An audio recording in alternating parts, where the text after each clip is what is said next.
So I remember being a little kid and we would always have a real Christmas tree. And so it was a really big deal. You would go with my grandfather and you'd go like pick out your tree. And then you got to go into Aunt Georgie's and have like all kinds of really good homemade baked goods. There were pies and cinnamon rolls and all kinds of really great stuff. So you always like went with Pap to go get your tree. And as he got his diagnosis of dementia and it kind of progressed, one year I remember he, I think, ripped down their Christmas tree like 3 different times. And, my dad would always, my grandma would call and my dad would go and re-put the Christmas tree up. And for those of you that don't know, my dad hates putting up the Christmas tree. So like doing it once was like a lot. Having to do it 3 times in 1 year was, but he went because Grammy called and, Pap kept taking it down. And I remember reading like all of these things that say, well, you shouldn't decorate for Christmas. Like that was agitating to him and you shouldn't do that. You shouldn't change their routine. And so this past May, I, along with with my mom and a group of elder law attorneys from across the U.S., we went over to the Hoykevik, the dementia village in Amsterdam. And, I remember asking Iris when she was doing a tour and I said, well, do you guys decorate for Christmas? And she was like, well, of course we decorate for Christmas. And I was like, well, that doesn't jive with, what I've read and like all of these different things. And it kind of was one of these things that was like, well, like, of course we do, because that's a natural path for people's life. And so, we're here today. It was just such a small comment, but really changed the way that like I kind of thought about as we're going into the holidays or, helping people who have a diagnosis of dementia. So my name's Cortney, and I'm here with my mom, Julie, with the Hey Woman podcast, which is dedicated to my nan who we helped care for and who passed away in December of 2024. Although she didn't have dementia, my grandfather did. And so we're going to talk a little bit about him and the holidays, but we're joined by a really special guest today, Eloy, who... Hi. Yes, thank you so much for joining us, who is the founder of the Hoykevik. And I don't know if you want to tell our listeners a little bit about yourself as we kind of get started to talk a little bit about the holidays and then where like the future of dementia care might be going across the world. Wow. Yes. So what do you want to know about me? So I'm 58 years old. I mentioned this morning, 3 children. And I work already for a long time at the Hoogewijk. I developed it, implemented the whole new vision on life for people living with dementia. And a Christmas tree is part of normal life and the seasons. So I was a little bit shocked hearing this because my colleague Iris explained that to you while you were there in Amsterdam. And I managed the Hoogewijk. It became so well known in the world that I couldn't combine management and giving advice and keynotes and traveling around the world to help to make the lives better for people with dementia. So we started an advisory department, and that's what I do now for 10 years. So, and I'm invited by Julie to come over here to Phoenix, where we do this podcast. So interesting. So that's also the interesting part of my life, meeting interesting people, traveling around the world, being in different places, and hearing also the different views on what's good care for people with dementia. Yeah, and I think, just to go back to the holiday example, good care for my grandfather with dementia was to take him to Aunt Georgie's, who's actually his aunt. So it's, my great aunt, and let him have a cinnamon roll while we go tag our tree, right? That was good care for somebody with dementia, to let him do what was such a normal part of the holiday season. Yeah.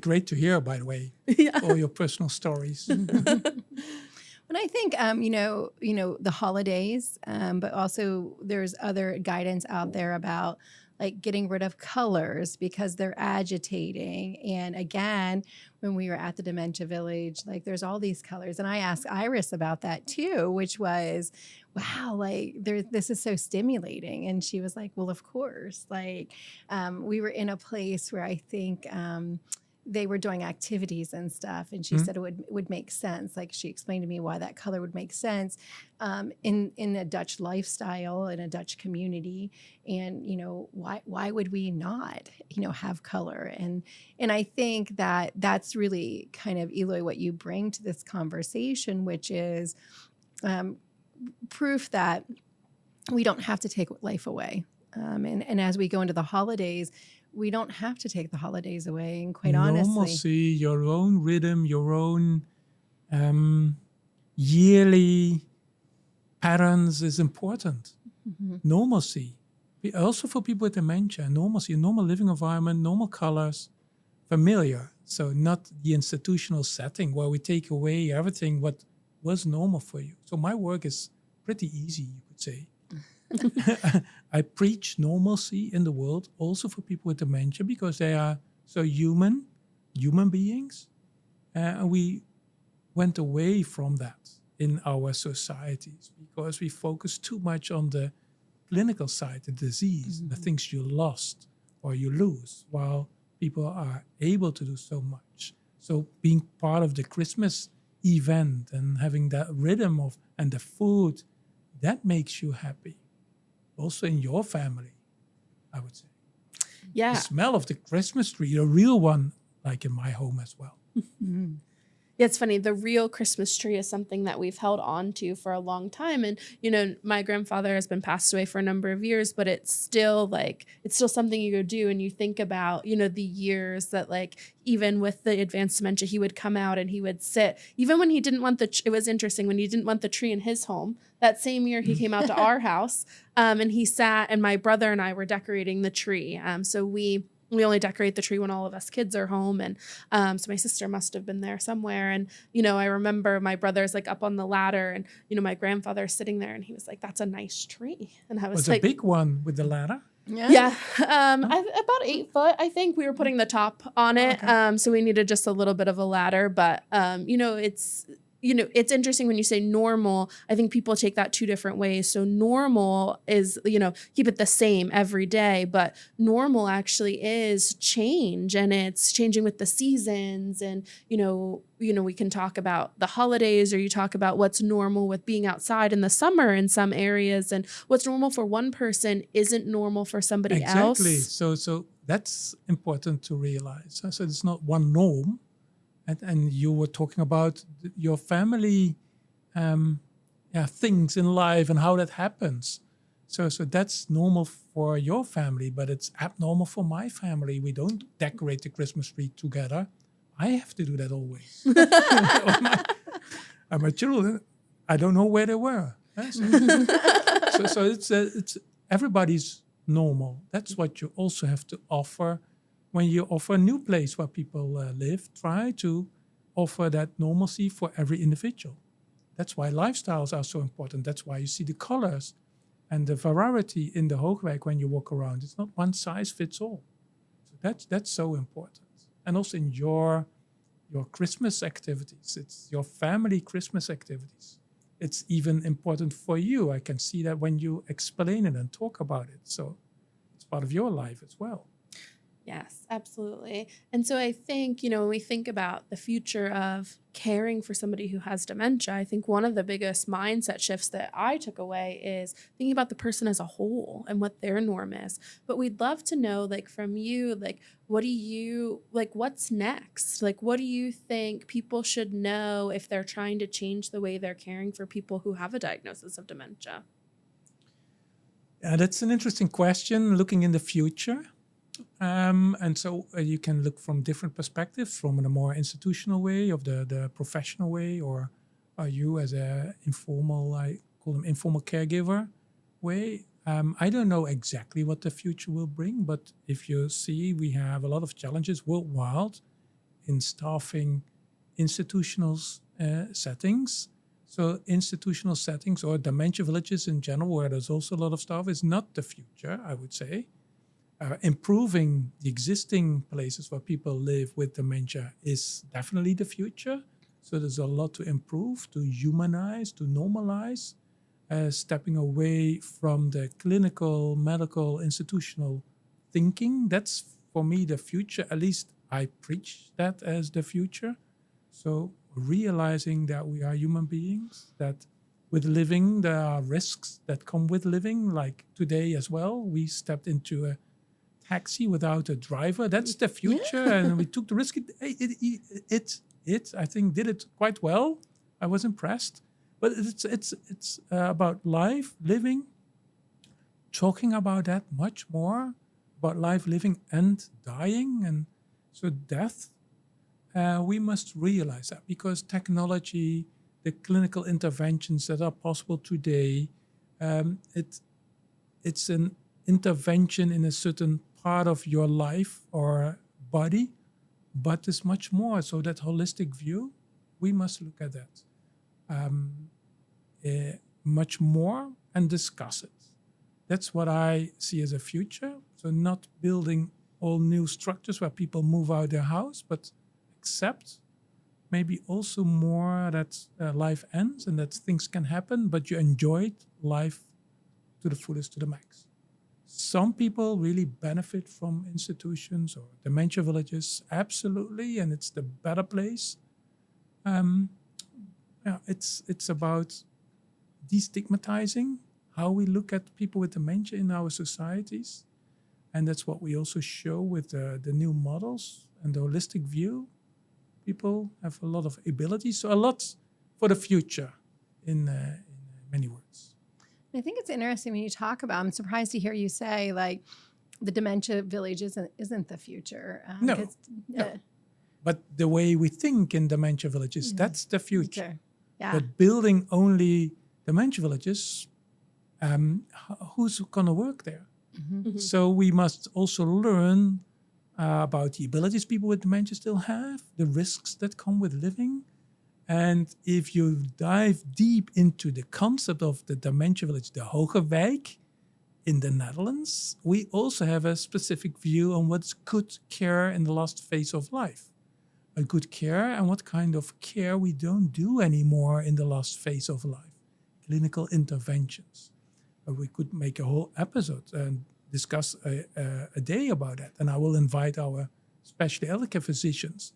And it's a huge gap in what is done here in the United States and how we think about that in the Netherlands. And I personally there's my next trip to the Netherlands. Believe that's yes, we can talk about it. It's interesting. Always if I talk with our doctors, I'm not a doctor. Mm-hmm. It's interesting also how that evolved in the last 10, 15 years. So stop doing medical interventions if they prevent you or stop you from living. And so balance that. And that's a discussion for the future. And that maybe also means, and it's maybe a little bit challenging to say or difficult to say, that some people will maybe pass away earlier in the future because we do not intervene that much, but they live with a better quality in the last phase of life. And that's a discussion, that's a very difficult discussion, ethical discussion, and different views on that, but that's what I preach also. A little bit less medical, or a lot less medical interventions, so you can experience life, well-being, and die quickly and with comfort. And when I hear you talking, I put together, in the U.S. they're not building new skilled nursing facilities, and part of that has to do with investors not wanting to put money there. And I think instead of focusing on the crisis of that, maybe that's an opportunity. Maybe it's the opportunity to have the real conversations that we've needed to have in this country, which is, let's not save life at all costs. Let's not use all this technology that's available to us. Rather, let's set up a system that allows us to have these conversations earlier and have the best quality of life possible. And maybe people don't live as long, but they live better. Mm-hmm. To be honest with you, I would be very excited about a future like that, and have thought it's really hard in the U.S. to talk about end of life. It becomes such a political conversation. Yeah. Also in the Netherlands. Maybe we are a little bit more easy in doing that. because we have a different country, different mentality, but it's also difficult, I would say. Here, maybe more difficult, yes. Yeah, but I mean, it is. It becomes, people's values, beliefs. It can be used. It's one of the reasons that I kind of stepped out and talked more about dementia care, because from a political standpoint, I think good things have been achieved in this country. That when we take a broader conversation just of end of life, it gets convoluted, I think. But, it's interesting to hear you say that, Eloy, because it actually makes me happy and excited that the future of care could be less interventions, and that's really okay. And that's really where we need to go. And it's not in the institutions and making them better, but rather questioning the whole process in the end of life. And it kind of ties back into the other episode we did, which is we often get there because people didn't have a conversation. And so we're just in a situation where we save life at all costs and never kind of have a conversation about, well, should we? So I talk in my keynotes often about the definition of health. What is health? Is it the complete absence of disease? Or is it the ability to adapt according to the physical, mental stage where you are in at that moment, and accept and enjoy what you still are able to do, instead of just focusing on the absence of disease? That means medical interventions, hospitals, and where you're busy with hospital treatments in the last phase of life instead of enjoying the moment. So redefining the health, that's also part of the future. Yeah. It's almost like there's a difference between being alive and living. Yeah. For so often we keep people alive, but are they really living the way that they want to be? Yeah, exactly. And is that doing more harm than good, right? Yeah, and I think when you say, like at the end, when you say what they want, we talked about that before, about really focusing time on, what they want. But I think about, in the U.S., we had some legislation about that where Medicare would pay for these end of life conversations with a physician, and that got very political. They called it death talks. So as if the physicians were trying to get people to, just die. That makes it a difficult decision, conversation constantly. It's framed in a different way. Yeah. But, I think it's time to kind of pick that up and move forward with it again. And it may be, it's not the physicians that should be having the conversation. Of course, like in the U.S., that comes with a funding stream. So the way that they were paid for it for that time. But, it may be that physicians aren't the best people to have those conversations. Earlier in my career, I actually taught a class, a death and dying class at a university. I was just a part of it, but it was basically two people who were going to become physicians and ministers. It was really interesting. And I co-taught it with a physician who really kind of talked about how hard it is for a physician to have these conversations, because his or her whole life is about saving life. Yeah. That's what they've been taught to do. That's what they've been conditioned to do. And I, at my age, I get pledging your whole life to something, So one of the reasons, the current Medicaid cuts are so difficult to me as an elder law attorney, because I've pledged my life to helping people be able to get that for care. So, and I think it's really interesting when we think about how that can be done. And I do think some of those conversations could happen with social workers. In the U.S., there's the Aging Life Professionals Organization. There is also, our website, Planning and Protecting, attorneys that have kind of decided to help fill that space. And I think, I was one of the attorneys that really kind of was a forward movement in that, because when we think about this conversation that we're having, we look at the systems that are so hard to change out there, either because of political or because they're so entrenched in. So to talk about the healthcare system in this country that is filled with amazing doctors and nurses, I want to take nothing away from the people that work within that, because they're amazing, wonderful individuals. But the system itself has some concerns about, insurances and what does it pay for. Even people within that system sometimes feel like, they're pawns, and so we don't want to keep utilizing that system. So we as elder law attorneys looked and said, okay, we can't change that system, but we can make individual people's lives better that interact with us. So if a client comes to us and they have a diagnosis of dementia, we can do their legal documents, but we also can tell them this is what the journey is going to look like, and here's conversations that you can have. And that comes with, the caregiver toolkit on the Planning and Protecting site, talking about, things we've talked about in other episodes, planning your funeral, planning this end of life care. What is it that you want? How do we protect the caregivers?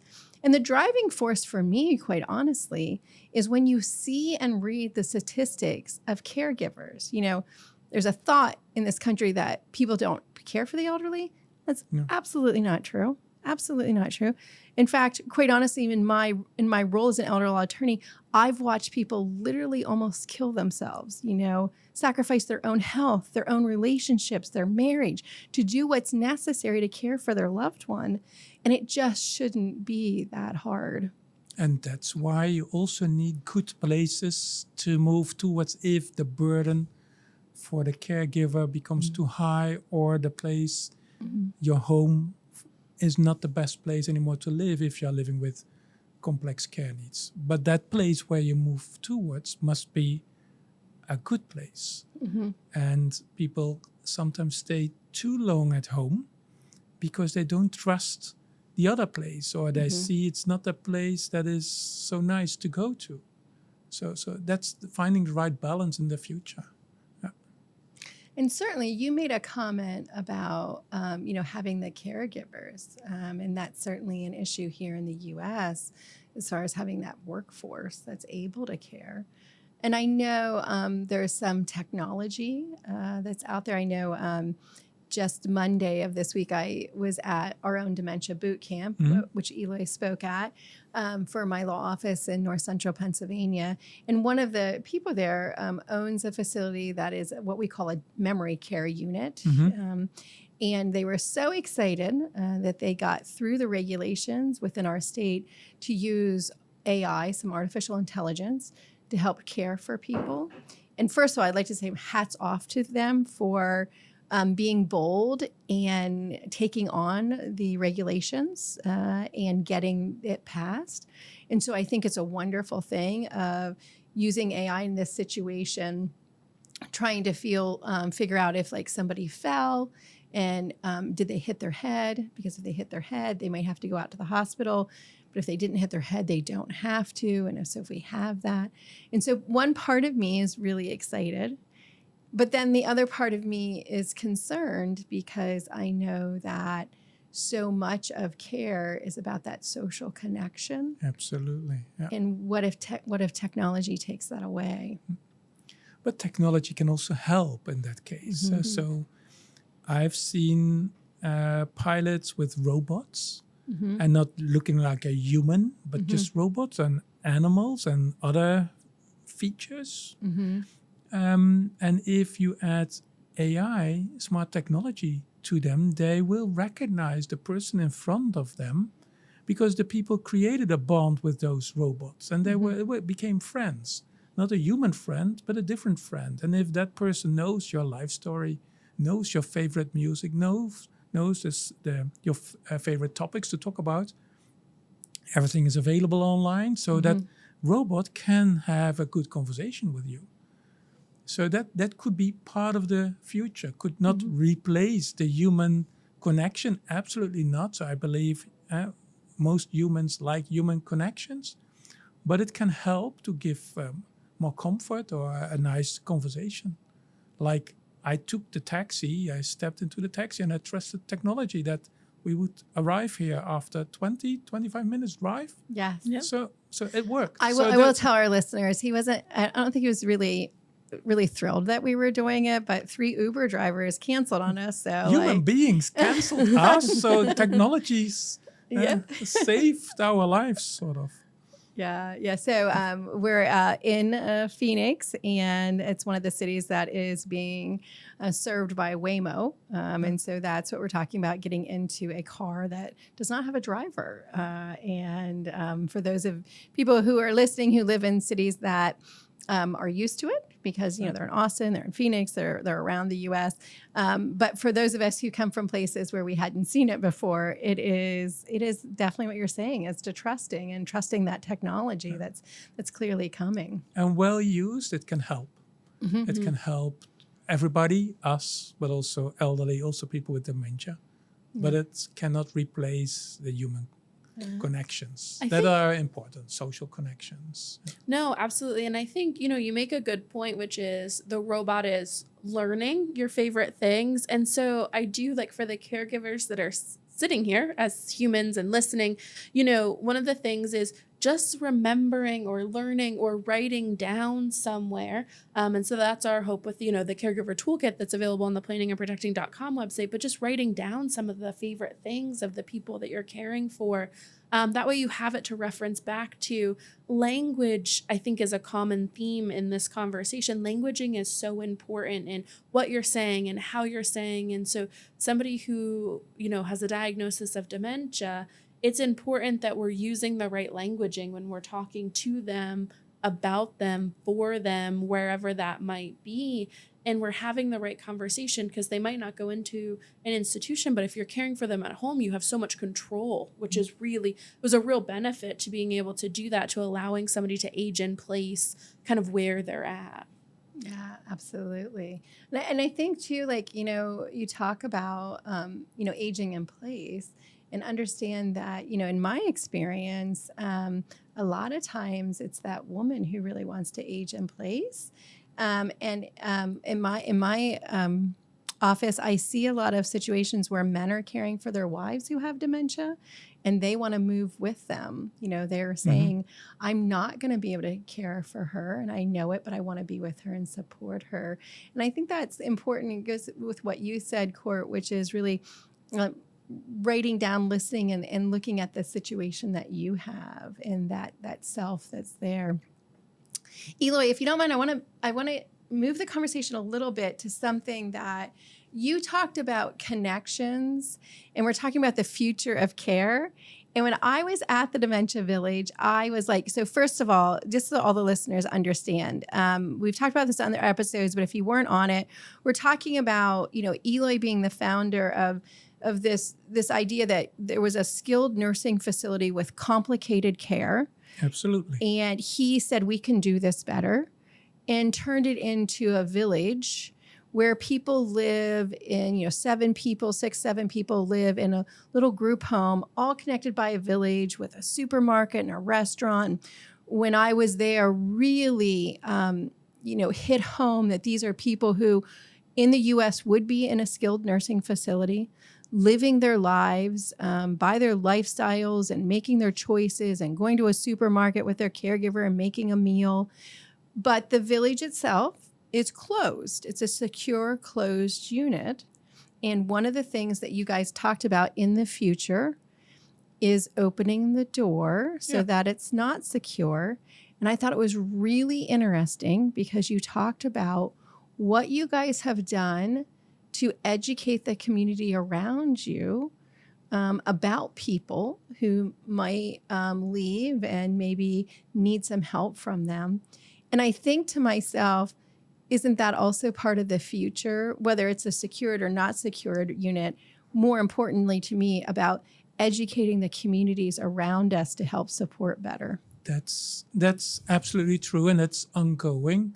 Just to make clear for the listeners, the Hogewijk itself, neighborhood, you say village, neighborhood, it's a lot open air. Inside the neighborhood, it's not covered. So a lot of streets, gardens, squares, so people walk outside. And that freedom to walk outside on normal street pavement and meeting people outside, seeing a fountain with water, which was seen in the past as very dangerous. How can you make a fountain and a pond in a neighborhood for people with dementia and skilled nursing care? So that was mind-blowing, and it's still mind-blowing for many people when they visit. I'd like that to point freedom. out, Eloy, I have a personal care home, and we have a fountain out. You have a we fountain? We have a pond with Is it little fish in accessible it. for everybody? It is. It is. Without holding to, hands? Yeah, Good. I'd like to put that So in there. we made already steps forward again, Yeah. or maybe you did it already prior to that. But that was seen as mind-blowing, and for many people in the beginning as a very unsafe place, because people are walking around without direct supervision, holding hands. And so we learned a lot about this. And we influenced, with many others, of course, also how we think about what is important in the lives of people with dementia: freedom, autonomy, and the possibility to decide by yourself where you want to be in your own room, in the living room, outside, and which square, socializing with other people or not. So all individual choices. And now there is in the Netherlands a new law in place that says you cannot lock in people against their will. So it's inhumane. It's against human rights. Also for people with dementia, they have also human rights. So 20 years ago, I designed a secured entrance because that was required. And now we learned in the Netherlands, and in many other countries are following, or we are following other countries, that's also still not humane, that lock at that big place. Most people, 188 residents are living in the Hogewijk, are comfortable inside the Hogewijk and outside, inside the Hogewijk, to make it more complicated. So they will not leave, walk away. But for some, that Hogewijk is still maybe a place they don't want to be, and they want to explore everything outside the Hogewijk. So we must allow that. And it's still scary for care workers that work there already. They cannot walk outside on the street outside the Hogewijk. Or family members. My mom is living here because at home I was very worried about her safety. Or the manager, I'm responsible for if something happens outside. So we are learning to accept that, to discuss that also with the society around us. And also looks again at those as individual people, residents, who have a need to explore, and we have to follow them and find solutions or the ways to support them in their exploration outside the Hogewijk. So we did a pilot already, 6 days. We unlocked that door, and we didn't intervene even. We were just there as observers and followed people who wanted to go outside. There was a morning nobody wanted to go outside, although it was nice weather, and it was the theater square really close to the entrance exit, full with people, a lot of people there. Nobody walked outside. And in the other moments, in total, I think 10 people took a look outside. Some returned immediately because it was unfamiliar outside, and they walked through the doors by coincidence. And a few people really wanted to explore everything outside the Hogewijk. So there's another neighborhood, and we followed. And maybe 2 people were really searching for the old home, old town, but not all people lived in the area, so it's still unfamiliar. So we have to find solutions, support them, work with them, and all people returned, and some with a little bit guidance, but that was a need, a search. There's also a woman that walked in the Hogewijk with a doll. She was always stressed, and she walked outside as well, went to a kindergarten, sat down, was just 200 meters away, and 2 of my colleagues followed, care workers working already for a long time in the Hogewijk, open-minded, but they were very concerned. So, unlock the door. And they saw that woman sitting on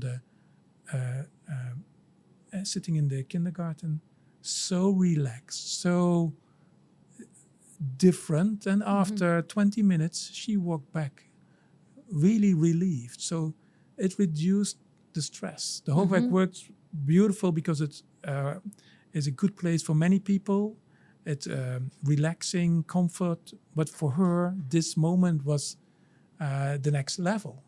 So that's what you can achieve if you think about the next step, unlocking those doors, because some people out of their 180, maybe 10, are not completely happy with, also not with the Hoogweg, the famous Hoogweg. And so that's what we have to do. Next step. And if I work in dementia care already for a long time, and I see in society, we also learned a lot again. There are commercials about dementia care and how to support people. We talk much more about dementia in society. So we are almost ready to have everybody back in society again. Most people live at home, by the way. Yeah? So 80% of the people with dementia are living at home. But also those people who live in more institutional settings or in the Hoogweg sort of have the right to be out if they want. So that's really the next step. And it's scary, and there are a lot of bikes and kennels in the Netherlands, and incidents can happen, but we have to discuss this. Do you want to be frustrated because you are locked in a facility behind the door, or do we open the door so people are relieved and we discuss the risks of being outside in the community? That's the same for all the 80% of the people who are living outside in the community with dementia. Yeah, absolutely. And so I think for our, our listeners who are caring, maybe at home, or if they have a loved one who's in a facility, when we talk about the future of care, it really comes down to having more conversations and really allowing that risk to kind of come back in, even if it is uncomfortable, because the behaviors, or whatever you want to call it, expressions and different things like that, like they can be decreased just by giving people the choice. And just because you unlock the door doesn't mean that people are going to walk through it, but they deserve the right to choose how they are living the rest of their lives. So that's really what I want people who are caregiving to kind of take away and think about after this episode is, how do I give people a choice? How do I give them back control? Because that's really what we're talking about, is control over yourself, control over your life, and control over what happens to you. And so not having control gives a lot of risks. Yeah. So we sort of think that what we do now is the safest way, but is it? Sitting on your butt, what I do now for this week, is very unhealthy. It's not safe. I use my muscles less, so I'm in a less good condition. It's the same for people with dementia. And so we must really redefine, think, what is safety? Is that sitting and locking in, or just doing exercise, socializing with people, using the knife so you have a good conversation and you train your skills, your brain. That's activating your body, your mind. That's better. So we have to redefine what we call safe versus what we say is very risky. Yeah. And so if you're a caregiver looking for a community of people who are like-minded, we encourage you to go to the planningandprotecting.com site.